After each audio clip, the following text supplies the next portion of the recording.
السلام علیکم ورحمۃ اللہ وبرکاتہ۔ عزیز بچوں، حاضر ہیں ہم درخشا کی سیریز میں 5واں سبق لے کر، جس افسانے کا عنوان ہے آشیانہ اور اس کی مصنفہ کا نام ہے نگار عظیم۔ تو آئیے ہم شروع کرتے ہیں آج کے سوال و جواب کو کہ نگار عظیم کا کون سا افسانہ آپ کے نصاب میں شامل ہے۔ آشیانہ نگار عظیم کا مجموعہ گہن کب شائع ہوا؟ 1999 میں۔ نگار عظیم کا افسانہ کس طرح کا افسانہ ہے؟ سماجی افسانہ ہے۔ نگار عظیم کا اصل نام کیا ہے؟ ملکہ مہر نگار۔ نگار عظیم نے کس مضمون میں ایم اے کیا تھا؟ تو نگار عظیم نے اردو، ڈرائنگ اور پینٹنگ 3 مضمون میں ایم اے کیا تھا۔ اگلا سوال ہے کہ شامل نصاب افسانہ آشیانہ کس کی تخلیق ہے؟ تو نگار عظیم کی۔ نگار عظیم کی پیدائش کب ہوئی؟ 23 ستمبر 1951 کو۔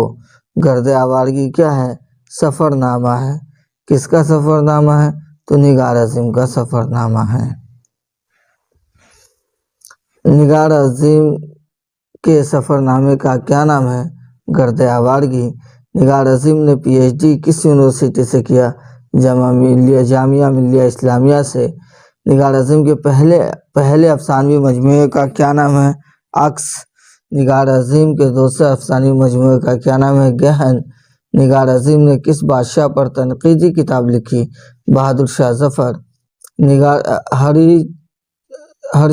ہری چرن سنگھ چاولہ کی شخصیت اور فن کس ادیبہ کی تصنیف ہے؟ نگار عظیم کی۔ افسانہ آشیانہ میں مرکزی کردار کس نے ادا کیا ہے؟ برکت علی صدیقی نے۔ سراج برکت علی کا رشتے میں کون تھا؟ بیٹا۔ سراج کی بیوی کا کیا نام تھا؟ عرفانہ۔ عدنان اور فرحان سراج کے کون تھے؟ تو بیٹے تھے۔ برکت علی صدیقی کی بیوی کا کیا نام تھا؟ زرینہ۔ اور برکت علی صدیقی کی ایک بیٹی تھی جس کا نام تھا رقیہ۔ سراج ملازمت کے لیے کس شہر میں جا کر بس گیا؟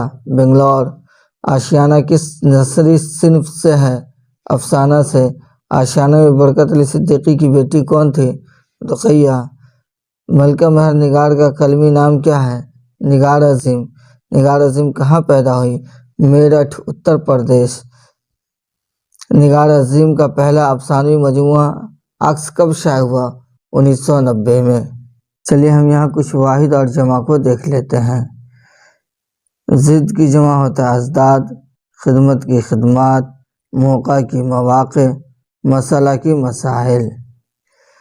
آج ہمارا ویڈیو یہیں پہ مکمل، اس سیشن کا یہ ویڈیو یہیں پہ مکمل ہوتا ہے، اور آپ سے گزارش ہے کہ جنہوں نے ابھی تک ہمارے چینل کو سبسکرائب نہیں کیا وہ سبسکرائب کر لیں اور بیل آئیکن کے بٹن کو دبا لیں، اور عزیز بچوں جنہوں نے ہمارے چینل کو سبسکرائب کر لیا ہے وہ ہماری ویڈیو کو اپنے دوستوں تک شیئر کریں۔